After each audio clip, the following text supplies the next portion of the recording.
Resident Evil es una saga icónica.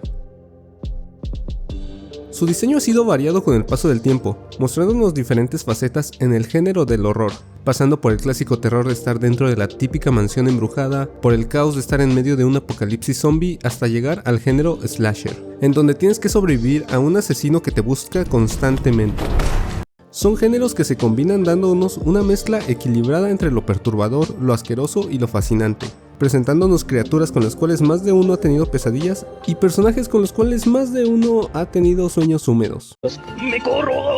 Pero sobre todo por presentarnos algunos de los escenarios más icónicos dentro del género del horror.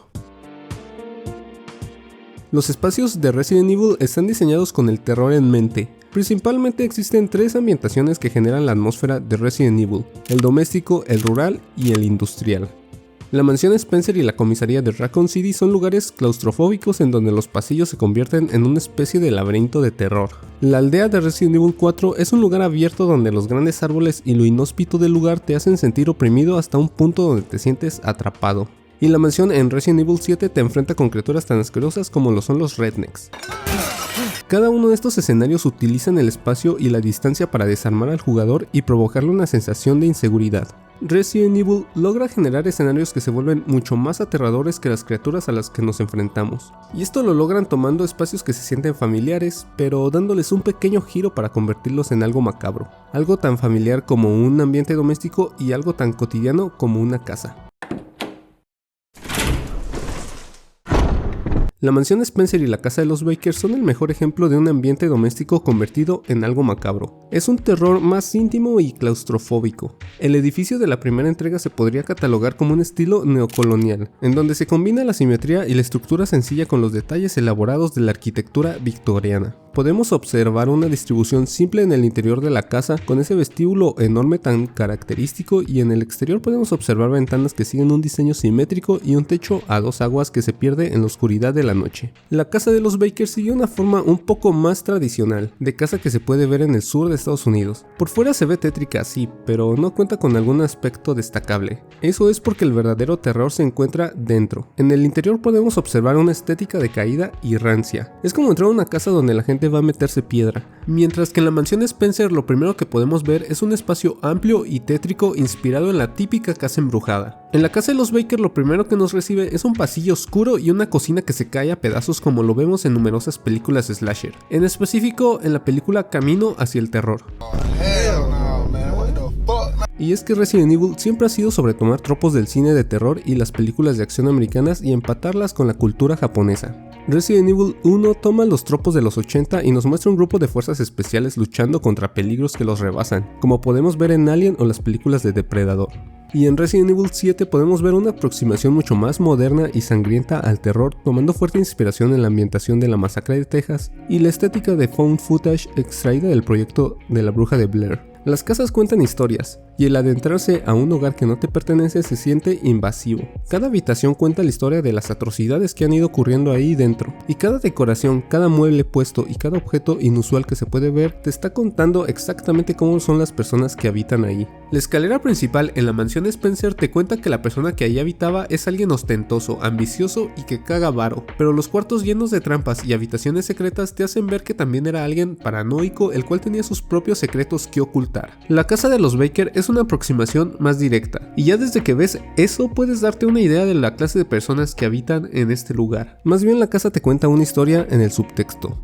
Verán, los Baker cuentan con dos casas, una nueva y otra vieja que se está cayendo a pedazos, y la nueva casa cuenta con ampliaciones realizadas por los Baker que realmente no sirven un propósito real más que solo crecer. Un concepto que se relaciona al virus del moho que se ha apoderado de su casa y que solo busca reproducirse en las nuevas víctimas que llegan al hogar, sumándolas a la familia.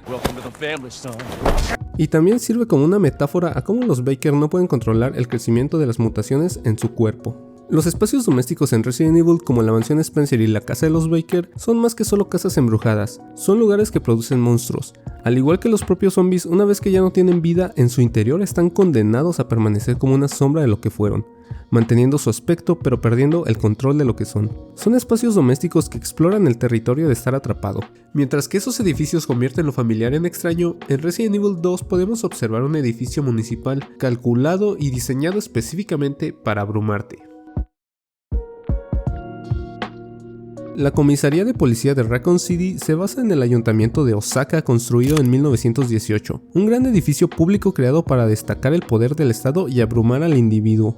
Dentro de la historia de Resident Evil, la comisaría solía ser un museo de arte que se adecuó para ser una estación de policía. Esta idea nace de la intención de los desarrolladores de explicar los elementos con los que interactuaríamos a lo largo de la aventura. Se hizo para que objetos como estatuas de mármol o puertas con emblemas no se sintieran tan fuera de lugar y sea más convincente y creíble dentro del mundo del juego, pero al mismo tiempo funcionan como elementos que transforman el espacio. Lo que sería un edificio frío y aburrido se convierte en un típico calabozo de videojuegos llenos de puzzles y secretos en cada esquina. Es uno de los lugares más emblemáticos de la saga y no es para menos, ya que está diseñado con una atmósfera única que busca inquietar al jugador, empezando por la arquitectura, la cual está basada en el estilo del revival gótico, una arquitectura que históricamente está vinculada al poder.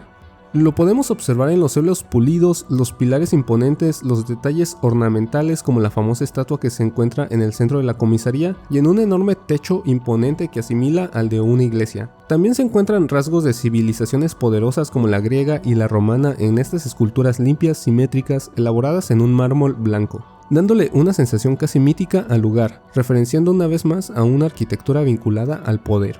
La comisaría es un espacio muy diferente a lo que habíamos experimentado en la primera entrega, pero en cuanto a esencia tiene mucho en común con la mansión Spencer. Ambos están conformados por un conjunto de habitaciones, una serie de puertas abiertas y cerradas, pasillos amenazantes con unos zombies convenientemente colocados y puntos de guardado repartidos estratégicamente para generar tensión. Sentimos cada cuarto como un lugar hostil, pero el verdadero miedo se encuentra en los pasillos. El espacio y la distancia son muy importantes en Resident Evil, y no es de extrañar que los pasillos largos y estrechos sean uno de los espacios preferidos de la saga. Después de todo, tu primer encuentro con un Licker y Mr. X se desarrolla en un pasillo. Esto nace de su propia condición de ser no lugares. Verán, los pasillos se caracterizan por su función de desplazarnos de un lado a otro, y no son tal cual zonas con entidad propia. Generan ansiedad porque en sus largas travesías alimentan nuestra imaginación y nos dejan tiempo para que nuestra cabeza le dé vueltas a todo lo que nos podría suceder. En Resident Evil, esa ansiedad se amplifica, con una visibilidad reducida provocada por la posición de la cámara y la escasez de iluminación o incluso giros de 90 grados que camuflan lo que hay al voltear a la esquina. Incluso si no puedes verlos, puedes escuchar los pasos del Licker o los gemidos de los zombies. Cada muro está convenientemente colocado con un propósito en mente. Utiliza el diseño de su entorno claustrofóbico para abrumarte. Pero, ¿qué pasa cuando el diseño cambia de un ambiente encerrado a un lugar abierto?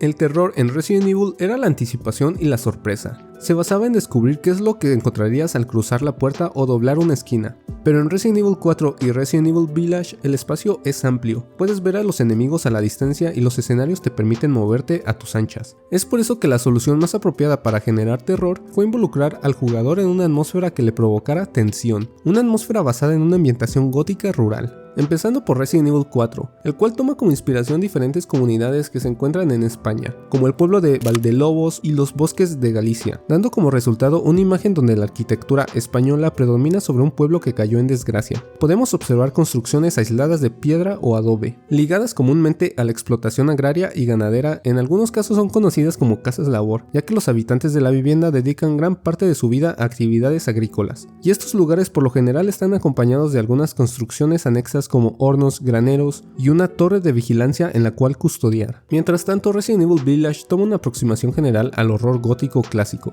con mucha inspiración en el folclore europeo. La villa se inspira en diferentes construcciones que se pueden encontrar en los pueblos de Rumania. Estos juegos siguen un estilo gótico con imponentes castillos que podemos observar a la distancia como si una historia de Drácula se tratara, pero al mismo tiempo es mezclado con el terror que se vive en las historias de Lovecraft, en donde el protagonista descubre sociedades ocultas y sectas que adoran criaturas que consideran divinas. Los villanos en estas entregas ahora eran una especie de secta rural, con un sacerdote malvado y monstruosidades sacadas del folclore europeo. Si bien dentro del pueblo en Resident Evil 4 podemos encontrar diferentes enemigos inspirados en películas, como el homenaje a la masacre de Texas con el diseño del Dr. Salvador, la verdadera inspiración para la creación de este juego es una película que solo los cinéfilos mamadores han de conocer. Una película de serie B estrenada en 2001 llamada Dagon. en donde vemos como un grupo de personajes quedan varados en un pequeño pueblo de España después de que una tormenta los haya hecho tomar refugio en ese lugar. Pero poco a poco empiezan a darse cuenta que el pueblo no es lo que parece, y resulta que toda la villa está controlada por una secta religiosa, y ahora nuestros personajes tienen que huir de aldeanos que los persiguen con horquillas y machetes, y creo que ya van viendo la similitud.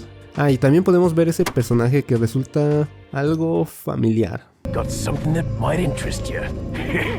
En Resident Evil Village podemos ver cómo se usa este concepto como base para su historia, pero decide convertirlo en un relato de horror gótico lleno de criaturas clásicas como brujas, hombres lobo, criaturas de la Laguna Negra, monstruos de Frankenstein y en especial vampiros. Lady Me Estremezco es una clara referencia a la novela de Drácula, compartiendo muchos paralelismos, como el hecho de que los aldeanos nos advierten de no entrar al castillo, pero tanto Ethan como Jonathan en el relato de Drácula les vale riata y deciden entrar a pesar de las advertencias, encontrándose así con el anfitrión y sus 3 acompañantes, las que nos darán casa sobre un castillo hermoso inspirado fuertemente en el castillo Peles ubicado en Rumania, el cual sigue un estilo barroco y renacentista en donde podemos ver cómo la madera de nogal da forma a relieves que adornan las diferentes salas del castillo. Para Heisenberg, la clara inspiración fue Dross, pero también el terror gótico clásico que podemos encontrar en el relato de Frankenstein. Donna Beneviento se inspira en una peculiar costumbre fotográfica de la década de 1840. Verán, en el pasado para tomarle una foto a un bebé, las mamás de estos se cubrían por completo con una tela negra para intentar mezclarse con el fondo, mientras que cargaban a su bebé.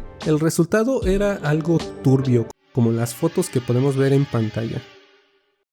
La villa y el pueblo que podemos ver en estos juegos nos presenta un paisaje opresivo muy diferente al de estar atrapados entre 4 paredes. Son lugares alejados de la sociedad y despojados de cualquier rasgo de decencia. Las casas y sus habitantes se ven normales vistos desde afuera, pero es en el interior de sus pueblos donde puedes notar que no todo es lo que parece. Un concepto que trató de imitarse en la 5ª entrega de la saga.